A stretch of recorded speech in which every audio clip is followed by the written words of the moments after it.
삶은 길을 가는 것에 비유됩니다. 근데 그 길이 어떨 때는 뚫려 있기도 하지만 또 막히기도 하고 또 길을 잃어버리기도 하고 또 시간을 낭비하기도 하고 또 목적지를 놓치기도 하고 늦기도 하고 이러면서 길은 끝을 만나고 다시 열리기도 하는 이런 끝남과 이어짐의 연속이 우리의 삶의 길입니다. 그렇게 길을 가다가 언젠가는 또 어떤 경우에는 갑자기 삶의 모든 것이 끝나는 그 삶의 길의 끝지점인 죽음을 당도하게 됩니다. 그리고는 그 다음에는 어떤 길이 열리는지 전혀 알지 못하는 깜깜한 어둠의 벽 앞에서 죽음을 맞이하게 되기도 합니다. 자, 여러분, 우리가 이렇게 삶의 길을 걸어가는데 길을 걸어가면서 내가 지금 경험하는 내 삶의 길, 그 속에 염려도 있고 고민도 있고 갈등도 있고 욕심도 있고 이렇게 살아나가는 이 길이 전부일까? 정말 이런 삶의 길보다 또 다른 좀 목적을 알고 하나님이 함께함을 느끼면서 살아가는 삶의 길이란 없는 걸까? 이런 생각을 해보시는 적은 없으십니까? 또 우리는 죽음을 말 그대로 모든 것의 끝이라고 하는 엔딩으로 생각하며 살아가고 있지만 정말 삶은 죽음으로 모든 게 끝나는 것일까? 아니면 죽음 이후로 어디론가로 이어지는 그 이어짐의 AND, 엔딩이란 없는 걸까? 이런 생각을 해보지는 않으십니까? 예수님의 지상의 삶은 우리가 알듯이 십자가의 죽음이라고 하는 것으로 모든 것이 끝나버리는 그 끝처럼 보였습니다만 바로 그 끝처럼 보였던 예수님의 죽음이 우리 모두에게 새로운 삶을 열어주고 이어주는 놀라운 이어짐 또 길이 되셨습니다. 정말 예수님은 본인이 말씀하신 것처럼 우리에게 길이 되셔서 우리를 인도하시고 살아있는 우리를 더 높은 삶으로 이끌어 주시고 또 죽을 때는 우리를 정말 구원의 더 놀라운 사람으로 삶으로 인도해 주시는 그런 은혜를 베푸신 것입니다. 예수님이 자신의 죽음을 통해서 우리가 참 살아가는 길을 만들어 주셨는데 대체 어떻게 하여 예수님의 죽으심이 우리를 살리는 길을 만들게 된 것이고 또 어떻게 그 길을 우리는 걸어갈 수 있는가? 여러분, 먼저 예수님의 이 십자가, 예수님의 생애 중에 가장 절정은 예수님의 생애 중에 이룬 특별한 기적, 놀라운 기적의 사건이 아니고 아무런 기적을 행하지 못한 채로 힘없이 죽어갔던 이 십자가의 죽으심이 예수님의 생애의 절정입니다. 그것은 예수님의 죽음이 삶의 길이 끝나는 곳에서 새로운 길을 여셨던 놀라운 승리가 되었기 때문입니다. 여러분, 예수님이 십자가에 매달리실 때 그 십자가 위에 이런 죄패명이 붙었습니다. 나사렛 예수 유대인의 왕이란 죄패가 붙었어요. 이런 죄패를 보고 유대인 대제사장이 항의를 했습니다. 우리 유대인의 왕이 아니다. 자칭 유대인의 왕이라고 붙여라. 이렇게 요구를 했는데 빌라도가 거절합니다.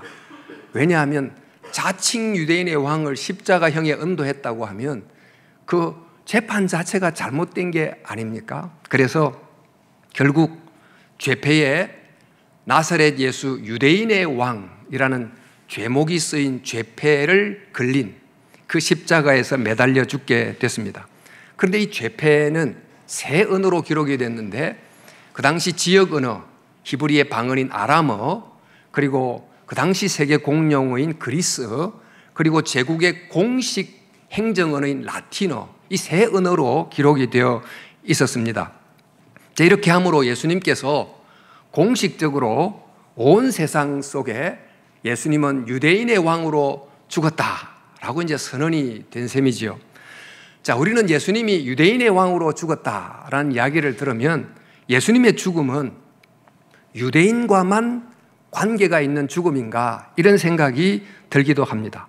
정말 예수님은 유대인으로 태어나셨고 또 유대인의 왕으로 죽으셨으니까 유대인과만 관련이 있는 존재가 아닌가 싶지만 이 유대인의 왕으로 죽었다고 하는 이 의미가 무엇인지를 잘 알 필요가 있습니다.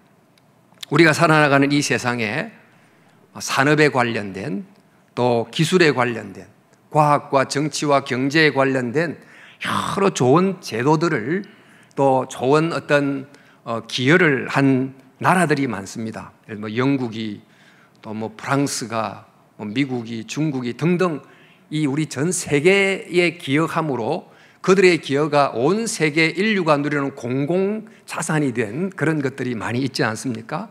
선거제도라든지 민주주의라든지 등등이 산업혁명 등등이 있을 텐데 하나님에 관한 지식은 어떤 민족을 통해서 온 인류에게 주어진 걸까요? 적어도 하나님에 관한 참 지식은 유대민족을 통해서 온 인류에게 들어왔어요.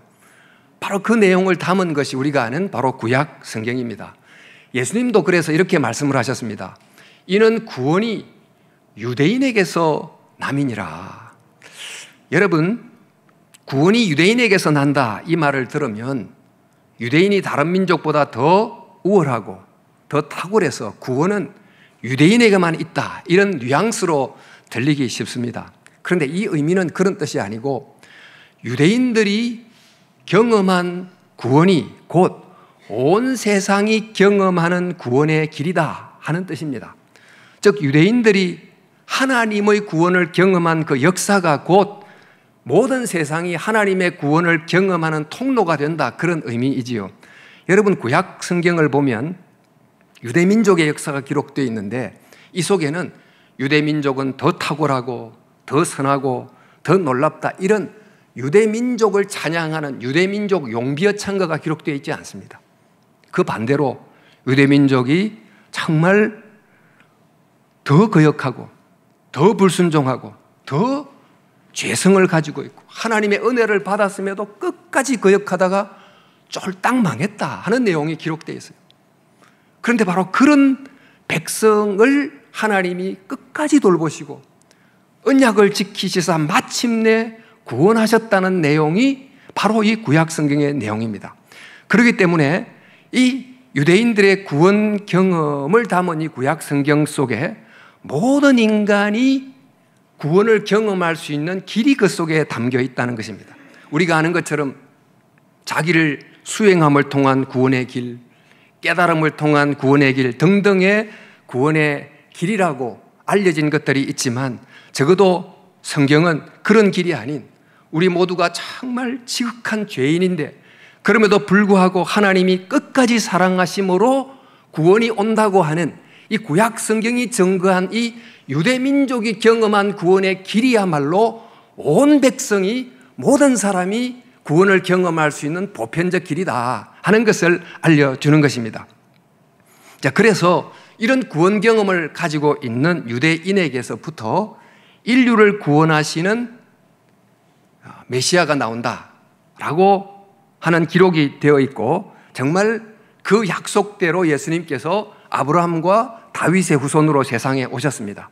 그리고 우리가 알다시피 동방에서부터 박사들이 천문학자들이 유대인의 왕의 탄생을 알고 이 탄생은 세계 만방을 위한 왕이라고 생각하고 멀리서 그 왕을 경배하러 오지 않았습니까?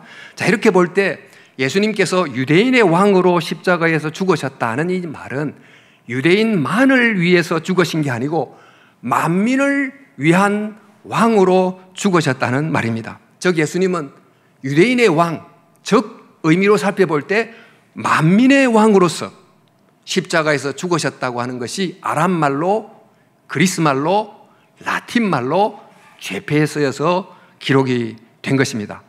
자, 여러분, 예수님께서 이렇게 유대인의 왕이자 만민의 왕으로서 죽으셨는데, 자, 왕이 죽었다. 이게 어떤 의미입니까? 왕은 백성을 지키고 구원해야 될 사명을 가진 존재인데, 이 왕이 죽었다고 하는 것은 백성을 지키고 보호한다는 그 왕의 사명에 실패했다는 뜻이거나 아니면 그 반대로 이 왕의 죽음이 오히려 이 백성들을 구출해내는 결정적인 승리가 됐다거나 이 둘 중에 하나입니다. 당시 사람들은 예수님의 죽음은 실패한 왕의 죽음으로 생각했어요. 그러나 성경은 그 실패처럼 보이는 왕의 죽음이 결정적 승리를 가진 죽음이었다는 것입니다. 자, 예수님은 유대인의 왕으로서 유대의 적 로마와 싸운 게 아닙니다. 예수님은 유대인의 왕이지만 만민의 왕으로서 모든 만민의 적과 싸우셨어요. 그 만민의 적은 유대 백성 속에도 있고 로마 백성 속에도 있는 바로 죄라고 하는 적이고 악이라고 하는 적이고 죽음이라고 하는 적인데, 어떤 누구도 그 적을 싸워 이길 수가 없는 그 적을 맞서서 주님께서 싸워 이기신 것입니다. 이겼는데 백성의 대표자 자격으로서 왕이 되어 백성이 져야 될 죄의 심판을 자신이 대신 지심으로, 즉 대표자로서 대신 지심으로 백성들을 구원하고 백성들을 포로로 잡고 있는 그 죄와 악과 싸워 이기신 것입니다. 그래서 십자가 위에서 이 왕의 죽음은 백성을 구원하지 못한 왕의 죽음이 아니고 도리어 백성들을 진짜 적으로부터 온전히 구원한 참왕의 죽음이 됐다는 거죠. 그래서 예수님은 이 자신의 십자가 죽음을 설명하기를 이렇게 설명합니다. 인자가 온 것은 섬김을 받으려 함이 아니라 도리어 섬기려 하고 자기 목숨을 많은 사람들의 대속물로 주려 함이라. 우리 성경에 종종 인자란 말이 등장하는 이 은자란 말은 문자적으로는 사람의 아들이지만 이 성경 예수님이 말씀하셨던 이 의미는 그 사람의 아들, 정관사를 붙인, 즉 다니엘서에 말한 사람의 모습을 한 하나님의 왕권을 가진 왕이 되신 메시아라는 뜻입니다. 즉 인자가 온 것은, 예수님이 왕으로 온 것은 즉 많은 사람들의 대속물로 주려 합니다. 이 대속이라는 단어는 노예시장에 팔린 노예들을 값을 주고 노예를 사서 그에게 자유를 주는 것을 대속이라고 그럽니다. 예수님께서 우리에게 오신 것은 영적인 의미에서 죄의 노예가 되어 있는 우리들을 정말 자기의 몸의 죽음이라고 하는 비싼 대가를 지불함으로 우리를 다 값으로 사서 우리에게 자유를, 구원을 주셨다는 것입니다. 자, 그런 점에서 예수님의 죽음은 우리를 정말 구원해 주신 놀라운 은혜가 된 것입니다. 자, 이렇게 예수님께서 우리를 대표하는 왕으로서 우리를 대신하여 고난받으시는 종이 되셨는데, 사실 성경에는 메시아는 너무너무 강력한 왕이다 하는 예언도 있고 고난받는 종이다 하고 하는 두 예언이, 모순 예언이 공존하고 있었습니다만, 예수님이 자기의 생애 속에서 왕이시면서도 종이 되는 이 두 예언을 동시에 성취시킴으로 대표자로서 고난받으셔서 우리에게 구원을 주시는 은혜를 베푸신 것입니다. 그래서 라이언 같은 왕이 죽임당한 어린 양이 되신 거죠. 자, 그런데 이 예수님이 이런 구원을 위해서 치러야 되는 대가가 굉장히 컸습니다. 여러분, 우리가 알다시피 예수님의 죽음은 자연적 죽음이 아니었어요. 십자가의 죽음은 얼마나 육체적 고통이 큰지 어떤 중죄인이라도 로마인에게는 절대로 십자가형을 내리지 않았다고 했습니다. 한번 생각해 보십시오. 못에 박힌 손과 발, 그것에 매달려 있는 몸이 어떤 고통을 가져다 줬을까요? 또 흐르는 피와 타는 목마름, 또 숨을 쉬지 못해서 다리로 몸을 들어 올리다가 떨어지고 올리다가 떨어지는 일을 반복하다가 계속 질식되어 가는 이 상황, 또 새들이 날아와서 쪼기도 하고 동물이 살을 뜯어먹기도 하는 이런 상해를 입음, 또 유대인의 경우는 절대로 이런 그리스에서 막 나신을 조각하지만 절대로 자기의 벗은 몸을 보이지 않는데 십자가에서 완전히 벌거벗겨진 채로 매달리는 엄청난 수치, 이런 끔찍한 고통을 십자가에서 당하고 계셨습니다. 그런데 예수님께서 받으신 그 고통은 그런 육체적 고통이 전부가 아니었어요. 십자가상에서 예수님께서 절규하신 내용이 나옵니다. 제9시에 예수께서 크게 소리 지르시되 엘리 엘리 라마 사박다니 하시니 이를 번역하면 나의 하나님 나의 하나님 어찌하여 나를 버리셨나이까. 지금 십자가상에서 예수님께서 외마디 절규를 하시는데 이 절규는 십자가상에서의 육체적 고통 때문에 쏟아내는 절규가 아니고 오히려 하나님과 분리되는, 하나님과 떨어지는 영적 분리가 주는 고통 때문에 절규하고 있어요.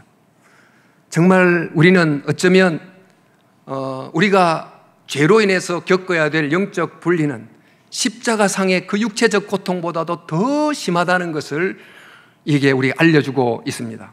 우리는 영적 고통의 무서움을 잘 모르고 살고 있지만 예수님은 십자가상에서 그 고통을 온몸으로 지금 당하고 있었던 것입니다. 자, 이런 고통 속에서 예수님이 십자가에 매달려 계셨을 때가 바로 안식일 전날 금요일이었습니다. 그런데 유대인은 안식일에 시신을 그대로 두는 것은 땅을 더럽힌다 생각해서 안식일에는 반드시 전에는 시신을 처리했습니다. 그런데 예수님께서 십자가에 달렸을 때는 안식일이지만 특별한 안식일, 즉 유월절 명절과 연결된 가장 중요한 안식일이었어요. 그래서 안식일 전에 시신을 내리게 하려고 십자가에 달린 예수님에게 갑니다. 정말 죽었는지 안 죽었는지를 확인하러 갔는데 만약 아직 죽지 않았을 경우는 죄수의 다리를 꺾거나 망치로 무릎을 깨뜨려서 다리가 전혀 힘을 쓰지 못하게 만듭니다. 그러면 자기의 몸을 더 이상 들어올릴 수가 없어서 금방 질식해서 죽어버리게 되는 거죠. 그러니까 예수님의 경우는 가보니까 이미 죽으셨어요. 그래도 정말 죽었는지를 확인하려고 병사 한 사람이 긴 창을 가지고 갈비뼈 속으로 쿡 찔러 넣습니다. 그러니까 엉긴 피와 분리된 체액이 쫙 쏟아져 나왔다고 기록합니다. 요한복음 19장에 그중 한 군인이 창으로 옆구리를 찌르니 곧 피와 체액이 분리되어 나왔습니다. 자, 이렇게 됨을 통해서 죽었다는 것을 확인한 그들은 십자가에서 시신을 내려서 예수님을 장사하게 되는데 유대인의 경우는 장사가 두 단계가 있어요. 첫 번째 단계는 시신을 향료 처리를 해가지고 수의로 싸서 건조한 무덤에 둡니다. 이게 첫 번째 장례입니다. 그리고 한 1년 이상의 긴 시간이 지난 다음에 이 살이 다 썩은 다음에 뼈만 추려서 유골함에 넣는 2차 장례가 있어요. 근데 예수님의 경우는 이제 1차 장례를 치르고 빈 무덤에 두게 된 거죠. 이렇게 해서 예수님의 생애는 십자가상의 죽음으로 다 끝이 났고 사람들은 다 끝이라고 생각했습니다. 그런데 예수님의 이 끝인 십자가의 죽음은 그것으로 끝입니까? 아니면 그 끝인 죽음이 그 이후에 더 놀라운 삶을 열어주는 새로운 시작이 된 것입니까? 예수님은 자신의 죽음을 통해서 우리에게 정말 놀랍고 풍성한 삶을, 그리고 죽음 이후에도 우리가 정말 알지 못하는 놀라운 구원의 은혜를 베풀어 주셨습니다. 십자가가 바로 그 놀라운 삶을 인도해 주는 길이 됐다는 것입니다. 자, 여러분, 예수님의 죽음이 가져온 두 가지 큰 은혜가 있어요. 그 두 가지로 우리를 두 가지의 생명으로 이어주는 길이 되셨는데, 첫 번째는 살아있는 우리를 정말 하나님의 은혜와 임재로 살아가게 하는 더 높은 삶으로 이어지게 해 주셨습니다. 여러분, 예수님이 십자가를 지시기 전에 제자들과 마지막 유월절 식사를 가지시면서 유월절을 배경으로 자신의 죽음을 설명해 주셨습니다. 그런데 이 말을 들었던 제자들이 그 의미를 충분히 이해하지 못한 채로 예수님의 죽으심에 대해서 굉장히 염려하고 근심했습니다. 그러자 예수님께서 하시는 말씀이 너희는 마음에 근심하지 말라. 하나님을 믿으니 또 나를 믿어라. 내 아버지 집에 거할 곳이 많도다. 그렇지 않으면 너희에게 일렀으리라. 내가 너희를 위하여 거처를 예비하러 가노니 가서 너희를 위하여 거처를 예비하면 내가 다시 와서 너희를 내게로 영접하여 나 있는 곳에 너희도 있게 하리라. 이렇게 하시고는 내가 그 거처를 준비하기 위해서 가는 그 길을 너희가 알지 않느냐. 그러니까 제자들이 저희는 그 길을 모릅니다. 그러자 예수님께서 내가 곧 그 길이다 라고 이제 설명을 해 주셨습니다. 사실 이 내용이 조금 이해하기가, 설명하기가 어렵습니다만, 지금 예수님께서 근심하지 말라, 또 하나님과 예수님을 믿으라고 했는데 이 의미가 무엇입니까? 지금 제자들은 예수님의 십자가의 죽음으로 예수님이 말씀하신 하나님의 나라가 이루어지지 못한 채로 끝나버렸다고 생각했지만, 그러나 예수님은 이 십자가의 죽음이 오히려 하나님이 약속하신 그 하나님의 나라라는 구원을 성취하게 된다는 것을 믿으라는 것입니다. 하나님이 구원을 약속하신 그 약속을 하나님은 끝까지 신실하게 지키신다는 하나님의 약속을, 하나님의 신실하심을 믿으라, 이렇게 이야기를 하신 거지요. 그런데 바로 그 하나님은 그러면 어떻게 그 구원의 약속을 이룹니까? 그 구원의 약속 중 하나가 바로 우리를 위해서 거처를 마련한다는 것입니다. 자, 여러분, 우리를 위해서 거처를 마련한다. 우리 장례식 때 이 구절을 많이 또 인용하기도 해서 또 알고 있기도 한데, 이 말을 그냥 들으면 예수님이 십자가에 죽으심으로 우리가 앞으로 가게 될 하늘나라에 좋은 집을 장만하러 가신다, 이렇게 문자적으로 이해가 됩니다. 그런데 여기서 말하는 이 거처라고 하는 것은 원어로 모네라고 하는 건데, 큰 대저택에 딸려있는 작은 방들을 의미합니다. 지금 예수님께서 내가 십자가의 죽음을 통해서 앞으로 이 아버지의 집이라는 큰 집에 딸린 작은 방들을 지금 준비하러 간다라고 한 것입니다. 자, 그러면 왜 이 대저택에 딸린 작은 방들이 더 필요한 것입니까? 그것은 아버지 하나님의 식구가 더 늘어났기 때문입니다. 자, 어떻게 정말 하나님 아버지의 집에 들어올 식구가 늘어나는 것입니까? 지금까지는 유대 백성들이 선민으로서 아버지의 집에 들어왔다면, 예수님의 십자가를 통해서 이제는 모든 민족들이 하나님의 백성이 되는 길로 들어오게 됩니다. 그러다 보니 이 아버지의 집에 수많은 사람들이 살게 될 것이니 바로 그 거처를 준비하러 간다라고 상징을 통해서 말씀해 주신 거지요. 그리고는 또 이어서 이런 말씀을 하십니다. 나를 믿는 자는 내가 하는 일을 그도 할 것이요, 또한 그보다 큰 일도 하리니 이는 내가 아버지께로 감이라. 너희가 내 이름으로 무엇을 구하든지 내가 시행하리니 이는 아버지로 하여금 아들을 인하여 영광을 얻으시게 하리 함이라. 내 이름으로 무엇이든지 내게 구하면 내가 시행하리라. 지금 예수님께서 십자가에 죽은 이후에 제자들이 예수님께서 하시던 일을 이어하는데, 더 나아가서 예수님이 하시던 일보다 더 큰 일을 한다고 하셨어요. 도대체 이게 무슨 말입니까? 여러분, 십자가의 죽음이 유대인만이 아닌 온 민족들이 하나님의 백성이 되는 길이 되지 않았습니까?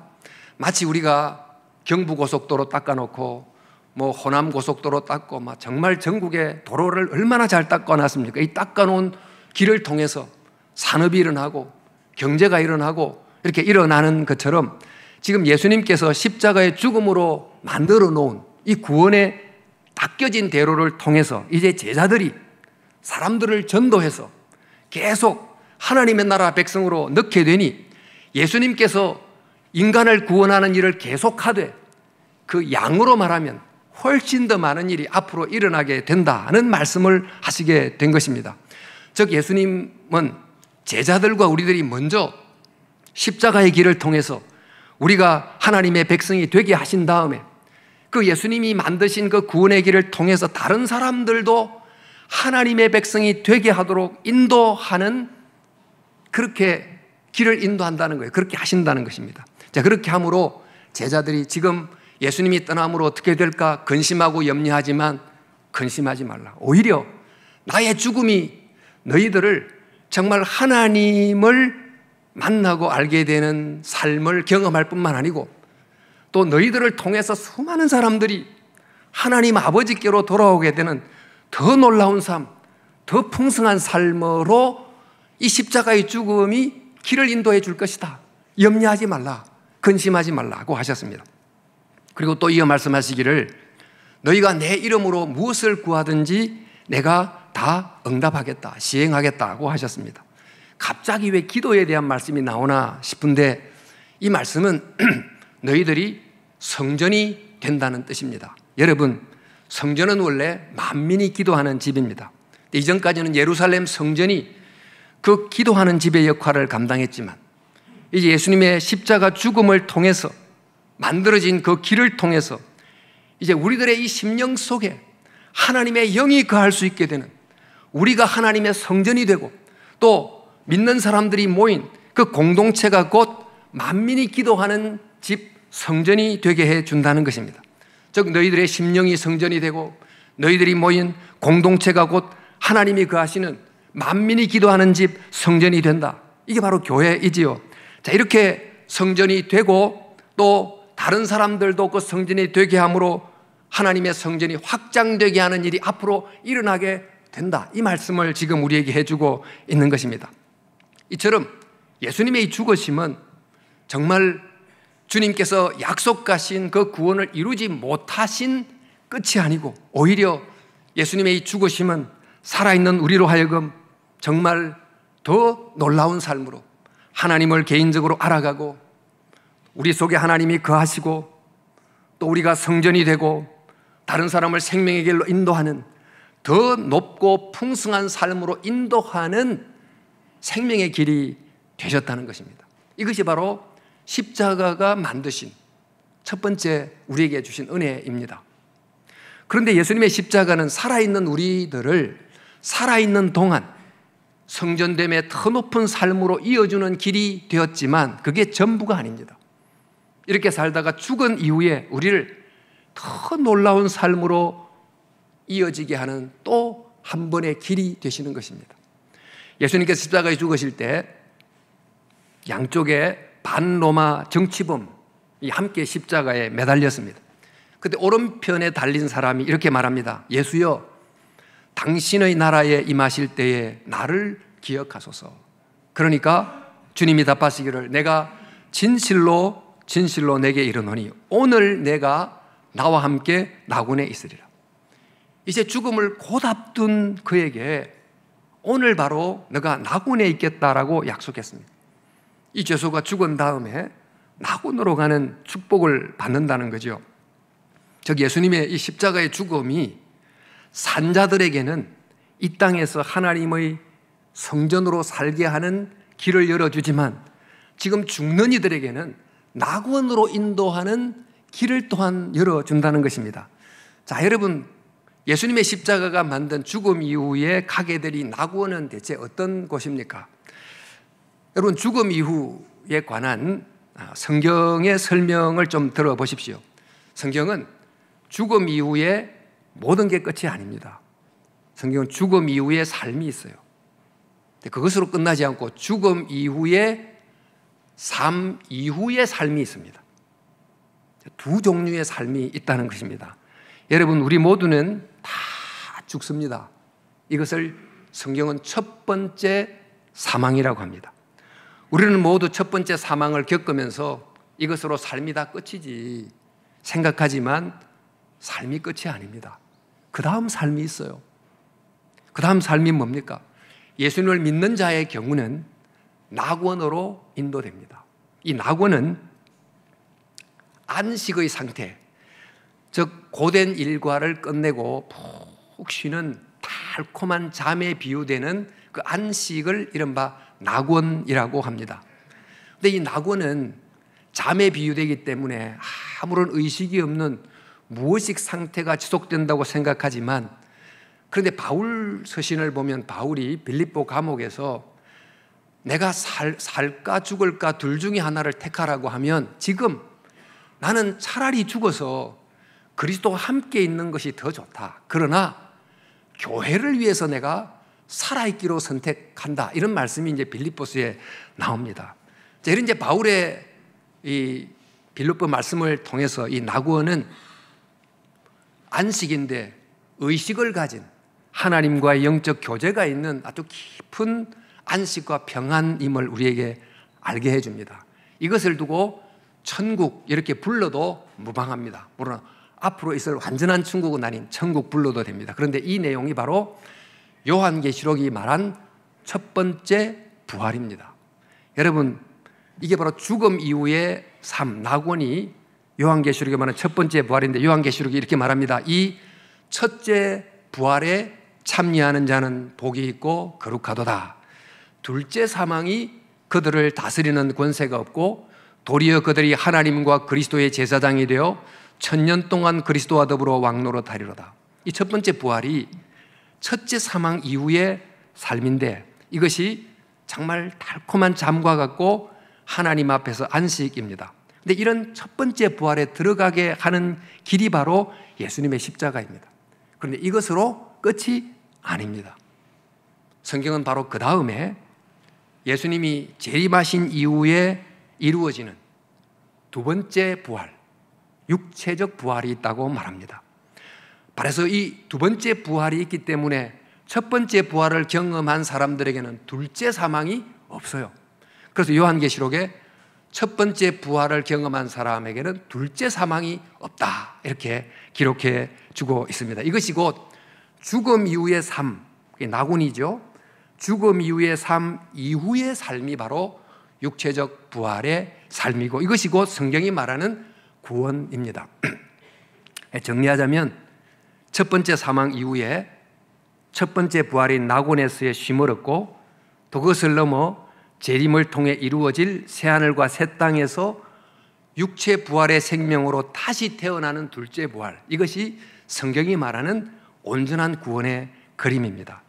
자, 여러분, 이렇게 우리 모두가 다 첫째 사망을 다 겪지만 믿는 자는 낙원에 가고, 그러나 그렇지 않는 사람은 사실 첫째 사망을 걸쳐서 둘째 사망까지 받게 된다고 합니다. 자, 여러분, 예수님의 십자가는 바로 이처럼 죽음 이후의 삶, 그 이후의 삶인 구원까지 인도하는 길이 되셨기 때문에 예수님은 내가 곧 길이요, 이렇게 말씀하시고, 또 나를 통하지 않고는 이 아버지께로 갈 자가 없다. 바로 이 길 외에는 왕으로서 대표해서 대신해서 죽은 이 십자가의 죽음의 길이 아니고는 바로 하나님의 이 구원에 이를 수 없다고 말씀해 주신 것입니다. 여러분, 예수님의 죽으심은 우리가 살아있는 동안 하나님을 모신 성전으로서의 삶이란 더 높은 삶으로 이어지게 만들어 주시고, 죽은 뒤에는 낙원과 부활이라고 하는 더 놀라운 삶으로 이어지는 길을 만들어 주셨습니다. 정말 예수님은 이런 모든 것이 끝나는 엔딩처럼 될 우리의 삶을 더 나은 것으로 이어지는 A&D 엔딩이 되게 해주셨는데, 성도 여러분, 우리가 다 이제 삶의 길을 걸어가고 있지만 이 길을 걷는 중에 앞서도 말씀드렸듯이 우리 속에 있는 죄성을, 분노, 미움, 욕심, 갈등, 관계의 깨어짐 등을 보면서 이것이 산다는 전부일까, 이런 생각을 하면서 삶의 무의미함이란, 삶의 무목적성이라고 하는 길의 끝을 만나는 경험을 종종 하지 않습니까? 또 요즘에는 스마트폰으로 온 세상과 실시간 정보 소통을 하지만 가장 가까이 있는 너와는 뭔가 소통이 안 되는 깨어짐을 경험하고, 또 영적으로 하나님과는 너무나 꽉 막혀 있는 것 같은 이런 답답함을 살아가면서 영적 단절, 관계의 단절이라고 하는 또 다른 종류의 삶의 끝, 길의 끝을 종종 경험하고 있지는 않으십니까? 또 우리나라 자살률이 OECD 국가 중에 부동의 1위를 차지하는데 2021년도 한 해 하루 평균 36.1명이 죽는다고 합니다. 다 죽으면 다 끝나겠지 하고 이 생을 마감할 정도로 삶의 하루하루가 죽음같이 살아간 사람들이 많이 있다는 뜻인데, 실제로 이런 행동을 하지 않아도 종종 그런 느낌으로 살아가면서 삶의 이 과정이 늘 삶의 끝이다, 이런 느낌으로 사는 사람이 또한 얼마나 많이 있겠습니까? 정호성 시인의 봄길이라는 시가 있습니다. 길이 끝나는 곳에서 길이 있다. 길이 끝나는 곳에서도 길이 되는 사람이 있다. 스스로 봄길이 되어 끝없이 걸어가는 사람이 있다. 강물은 흐르다가 멈추고 새들은 날아가 돌아오지 않고 하늘과 땅 사이에 모든 꽃잎은 흩어져도 보라, 사랑이 끝나는 곳에서도 사랑으로 남아있는 사람이 있다. 스스로 사랑이 되어 한없이 봄길을 걸어가는 사람이 있다. 여러분, 누가 길이 끝나는 곳에서 길이 되십니까? 누가 우리에게 삶의 봄으로, 영혼의 봄으로 인도하는 길이 되십니까? 이게 사는 게 아닌데 이런 느낌이 다가오는 삶의 끝에서 우리로 하여금 하나님의 백성의 길, 하나님의 성전이 되는 길, 우리 안에 성령이 거하는 그런 삶이라는 더 놀랍고 풍성한 길로 이어주는 바로 그분이 누구이십니까? 우리의 삶의 길이 너무너무 답답할 때 서로의 관계를 회복시키시고, 아니 더 나아가 하나님과의 영적 교통을 살아있게 만드심으로 우리를 회복시키는 바로 길이 되시는 분, 모든 게 끝나는 죽음 앞에서도 우리를 낙원으로, 부활로, 더 놀라운 삶으로 이어주는 소망을 우리에게 주시는 분이 누구입니까? 예수님은 내가 곧 길이라고 하셨습니다. 이 길을 어떻게 만드셨습니까? 이 길을 자신이 죽으심으로 우리가 사는 길을 만드신 것입니다. 자신의 십자가의 죽음이 생명의 길이 된 것입니다. 지금도 그 십자가에 매달리신 예수님께서 길이 끝나는 지점에 서 있는 우리에게 찾아오셔서 길이 되시고 길을 열어주고 계십니다. 예수님이 만들어 놓으신 바로 그 십자가의 생명의 길로 삶의 봄으로, 영생의 봄으로 우리를 한없이 인도하는 봄길을 만드시는 그 예수님을 새롭게 만나고 새롭게 깨닫고 그분과 동행하며 살아가는 저와 여러분 되시기를 주의 이름으로 축원합니다.